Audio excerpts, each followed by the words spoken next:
La candidature de la République démocratique du Congo au Conseil de sécurité était au centre d'une réunion par visioconférence en début de semaine des chefs d'État Félix Antoine Tshisekedi Tshilombo et Idriss Déby du Tchad, leur homologue du Gabon, Ali Bongo, s'étant excusé. Les deux chefs d'État ont par ailleurs passé en revue la situation sécuritaire en République centrafricaine. La protection des personnes et des biens a fait l'objet d'une analyse profonde du président de l'Union africaine avec le président du Tchad, dont le pays a des frontières avec la République centrafricaine. Les relations bilatérales séculaires entre la République démocratique du Congo et l'Union européenne se portent très bien. Elles ont comme point principal un dialogue permanent dans le respect mutuel. Propos du directeur général Afrique du service diplomatique de l'Union européenne, reçu à la Cité de l'Union africaine par le chef de l'État, Félix Antoine Tshisekedi Tshilombo. Bernard Quentin a réitéré le soutien de l'Union européenne à l'agenda des réformes au bénéfice de la population congolaise. Les hauts fonctionnaires européens a par ailleurs souligné les bonnes relations entre l'Union européenne et l'Union africaine, ainsi que les possibilités des réunions et sommets qu'elles envisagent de mettre en œuvre. Au cours de la semaine, le chef de l'État, président en exercice de l'Union africaine, a présidé par visioconférence une réunion du bureau de la commission de l'organisation panafricaine avec la participation du président de la République française, Emmanuel Macron, axé essentiellement sur la gestion de la pandémie de Covid-19. Cette réunion virtuelle a connu les interventions du président de l'Union africaine, du président de la Commission de l'Union africaine et du directeur d'Africa CDC qui a dressé le tableau épidémique du continent africain. La coordination pour le changement des mentalités a été reçue par le président de la République. Au cours d'une séance de travail, les membres de cette cellule ont présenté leur plan d'action pour l'an 2021. Selon son coordinateur Jacques Kangoudia, la cellule pour le changement des mentalités prévoit d'organiser au cours de l'année des séances de formation dans les domaines d'enseignement formel, de changement de mentalité, de valeurs et normes sociales, du civisme routier et fiscal et de l'éthique politique. Le président de la République Félix Antoine Tshisekedi Tshilombo attend de la mission de l'Organisation des Nations Unies en RDC un partenariat solide conformément à sa vision de restaurer la stabilité et de combattre les forces négatives qui sèment la terreur et la désolation dans la partie est du territoire national. Le chef de l'État l'a dit à la représentante spéciale du secrétaire général de l'ONU, Bintou Keïta, au cours d'un échange cordial au Palais de la Nation. Nommée récemment aux fonctions de représentante spéciale du secrétaire général de l'ONU en RDC, Bintou Keïta, des nationalités guinéennes, succède à Leila Zerougui, appelée à d'autres charges. L'insécurité alimentaire aggravée par les effets néfastes de Covid-19 était au centre de l'entretien que le chef de l'État, président de l'Union africaine, a eu avec le directeur exécutif du Programme alimentaire mondial, David Beasley. Le PAM envisage de travailler avec le soutien du président de l'Union africaine dans la mise sur pied des voies et moyens de lutter contre ces fléaux. Il faudrait non seulement essayer de sauver les vies des populations les plus vulnérables, mais aussi d'améliorer leur vécu quotidien, a indiqué le directeur exécutif du PAM. Les mécanismes mis en place pour sécuriser davantage le diplomate sur le territoire national étaient au menu des échanges du président de la République avec les ambassadeurs et chefs des missions diplomatiques accrédités en RDC. Cette rencontre intervient après l'incident qui a coûté la vie à l'ambassadeur d'Italie, Luca Attanaccio, dans l'est de la RDC. Tout en réitérant sa compassion à l'endroit du corps diplomatique, le président de la République a fait part à ses interlocuteurs de sa détermination de lutter contre les forces négatives dans l'est du pays. Un émissaire du président du Tchad, Idriss Déby, a été reçu par le chef de l'État Félix Antoine Tshisekedi Tshilombo, porteur de message de son président à son homologue de la RDC. Le ministre tchadien des Affaires étrangères Amin Abba Sidik a dit avoir échangé avec le chef de l'État sur des questions relatives à la paix dans la sous-région.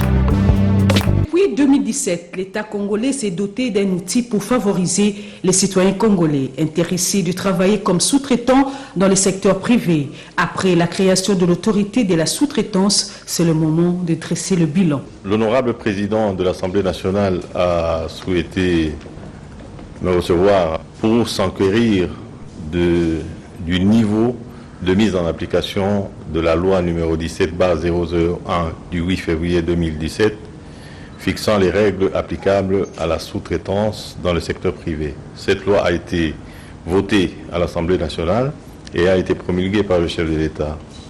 Nous lui avons donc retracé l'historique et présenté le niveau d'évolution du travail que nous menons au niveau de l'autorité de régulation. Et il a formulé des recommandations et il a promis tout son appui à notre établissement public pour nous accompagner et nous permettre de faire appliquer cette importante loi pour la vie économique et sociale de notre pays. En rencontrant le président de l'Assemblée nationale, Christophe Mbosoko Diapwanga, le directeur général de l'autorité de régulation de la sous-traitance dans le secteur privé est retourné vers la source qui a élaboré les tests législatifs. Le gouvernement calme le jeu et rassure sa population en crise de confiance sur l'opération de vaccination contre la Covid-19. Pour le Premier ministre sortant Ilunga Ilunkamba, il faut d'abord prioriser la formation du personnel commis à la tâche et très correctement. Ensuite, envisager une vaste campagne de communication qui rassure. Des précisions apportées à l'issue de cette réunion tenue sous la direction du chef du gouvernement le vendredi 5 mars 2021. Le choix des vaccins, c'est un choix qui n'a pas été dû au hasard, c'est un choix qui a été adoubé, si je veux dire, par un comité scientifique spécialisé ad hoc et qui a fait donc le choix de 4 vaccins à peu près qui devraient être éligibles pour la République démocratique du Congo. La discussion a tourné autour des modalités de dispensation de cette vaccination. Les problématiques de préservation de ces produits, de distribution de ces produits, d'éligibilité à ces produits ont été examinées, et ainsi que la problématique de la communication qui était la problématique phare, si j'ose dire. Et toutes ces questions ont reçu des réponses de la part des spécialistes qui ont été invités à cette réunion. Et je peux vous dire que dans les jours qui viennent, le comité multisectoriel va donner la date du début de cette vaccination après que le personnel compétent qui est chargé de distiller cette vaccination soit formé de la manière qui convient. Qui seront vaccinés? Le porte-parole du gouvernement, Jolino Makelele, a donné des précisions et d'insister que le vaccin n'est pas obligatoire. C'est une vaccination qui sera facultative. Mais on a aussi décidé de l'éligibilité à cette vaccination. Il s'agira principalement des personnes qui font partie des gens qui sont des professionnels de santé, qui sont à risque, des personnes atteintes de comorbidité, c'est-à-dire qui présentent des cas de maladies, notamment cardiovasculaires, de maladies de diabète, etc., d'insuffisance rénale, etc. Et donc, on va commencer par eux, mais ce qui est certain, et on doit insister là-dessus, c'est que l'objectif du gouvernement est de faire en sorte qu'il y ait le maximum de gens qui soient vaccinés, et cela dans un délai le plus bref que possible. Si vous avez accepté le vaccin contre la rougeole, contre la variole et autres, il n'y a pas de raison pour que vous n'acceptiez pas les vaccins contre la Covid. Et ce, d'autant plus que ça, c'est un virus qui est beaucoup plus virulent encore et qui a demandé au pays, donc à notre pays, de prendre ses responsabilités en optant pour ce vaccin-là. C'est un vaccin qui a fait son efficacité dans d'autres pays. En attendant l'annonce de la date du démarrage de la vaccination, il est indiqué de rappeler que l'initiative COVAX est née de la volonté des États donateurs au nom de la solidarité pour soutenir les pays à renforcer leur prévention. Depuis le début de la pandémie coronavirus dans le monde, l'Union européenne a été dans tous les fronts pour soutenir les pays, notamment la République démocratique du Congo, à renforcer sa prévention face au coronavirus. Une manière de répondre à la pandémie était de créer ce centre à l'hôpital Saint-Joseph, projet mis en place par Enabel sur financement de l'Union européenne. Comment évolue ce projet à l'hôpital Saint-Joseph? Bertrand Quentin, directeur général adjoint de la division Afrique du service européen pour l'action extérieure, s'est rendu sur le lieu.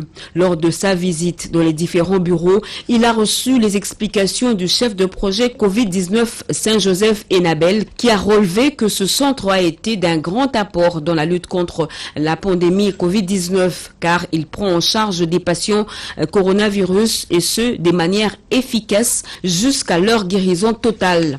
C'est un centre qui a été performant tant dans la première vague, vous vous rappelez, juillet, août, juin, c'est devenu le centre le plus performant. Il prend charge en ce moment de 50% de tout ce qui est les malades de Covid-19 dans la ville de Kinshasa. Ce projet fait face à des difficultés, notamment la chaîne logique d'approvisionnement, mais aussi la structure de l'hôpital qui, à son existence, était un couvent de sœurs. Une situation qui met à mal la circulation des malades. Il y a un peu un mélange de tout. Bertrand Quentin dit avoir reçu ces problèmes et fera rapport acquis des droits. Il est en outre satisfait du travail abattu pour la réponse à la pandémie. Je pense qu'on peut être satisfait par rapport au travail qui a déjà été développé, les améliorations qui ont été apportées, tant pour ce qui concerne, je le disais, la réponse à la Covid-19, mais aussi d'autres travaux d'infrastructure à l'hôpital. Maintenant, c'est un projet qui est en cours, donc il n'est pas terminé, puis il y a toujours des améliorations à apporter, et voilà, nous avons reçu quelques doléances que nous allons examiner.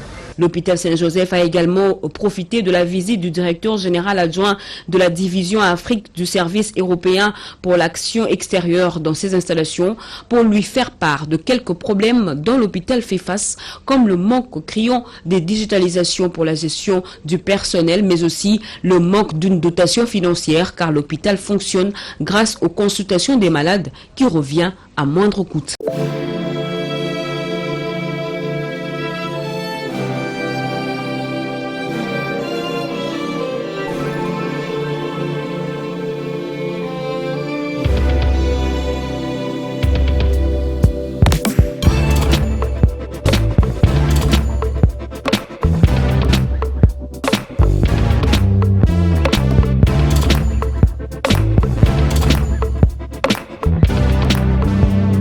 Sujets d'actualité ont marqué la semaine qui touche à sa fin. Notre rétrospective débute avec le Sénat qui a désormais un nouveau bureau. C'est le sénateur Modeste Bahati Lukwebo qui va présider la destinée de cette institution. C'est le mardi qu'il a été élu avec 89 voix sur 98 suffrages exprimés. Ces élections ont permis à Sangouba Marcel de rafler le poste de deuxième vice-président. Michel Kanyemou, rapporteur, et sera secondé par Nathalie Mboulanson. C'était aussi l'occasion de clôturer la session extraordinaire ouverte en février dernier. Lutte contre la pandémie du coronavirus, la République démocratique du Congo retenue sur la liste des pays favorables au vaccin contre la Covid-19. Plus d'1 700 000 doses de vaccins ont été réceptionnées à l'aéroport international de Njili par le ministre de la Santé publique, Eteni Longondo. Les dernières déclarations de la Commission épiscopale nationale du Congo, Senko, font couler beaucoup d'encre de salive. Le ministre d'État, ministre de la Communication et Médias, sortant, porte-parole du gouvernement, Jolino Makelele, était devant la presse question de donner la position du gouvernement sur les prochaines élections en RDC. Aussi, il a rajouté que la CENI reste la seule institution compétente à évoquer la matière électorale. D'autres sujets d'actualité brûlante ont été abordés. Réunion du comité de la conjoncture économique. Malgré la pression qui s'exerce sur les finances publiques, le cadre macroéconomique reste stable. Le vice-premier ministre, ministre du budget sortant, Jean Baudouin-Maillot, l'a confirmé au sortir de cette rencontre. Le Premier ministre Jean-Michel Samaloukonde a poursuivi ses consultations cette semaine. L'homme politique Moïse Katumbi, autorité morale de l'ensemble pour le changement, était également reçu à l'hôtel du gouvernement. Il a félicité le nouveau Premier ministre et l'a encouragé à bien assumer ses nouvelles fonctions. Le monde a célébré le jeudi 4 mars la journée de lutte contre l'exploitation sexuelle. La ministre d'État, ministre du genre, de la famille et de l'enfance sortante, Béatrice Louméa, en appelle au respect de l'intégrité physique de la femme. Début vendredi du procès détournement présumé des fonds alloués à la gratuité d'enseignement primaire, secondaire et technique. Une audience retransmise sur les antennes de la RTNC et les prévenus étaient à la barre. Question de répondre aux griefs retenus à leur charge. Le premier vice-président de la Chambre haute du Parlement démissionne de son poste. Sami Badibanga quitte le bureau du Sénat pour des raisons de convenance personnelle. C'était à l'issue de la cérémonie de remise et reprise entre le bureau d'âge et définitif de cette Chambre. La couverture par la radio-télévision nationale congolaise des activités des 9e Jeux de la francophonie, sujet en toile de fond des échanges entre le directeur général de la RTNC, Ernest Kabila Ilunga, et le représentant du chef de l'État au 9e Jeux de la francophonie, Didier Chiyoyo. Ensemble, ils ont parlé renforcement du partenariat entre la chaîne nationale et le comité national de ces Jeux. Messe d'action de grâce pour le repos de l'âme d'Étienne Tshisekedi Wamulumba, d'heureuse mémoire en la paroisse Sainte-Anne dans la commune de la Gombe. Une occasion pour le cercle des anciens élèves du collège Saint-Joseph Elikia de célébrer les 45 ans de leur association et aussi de rendre un hommage mérité au leader maximaux de l'opposition congolaise à son mausolée où il repose pour l'éternité.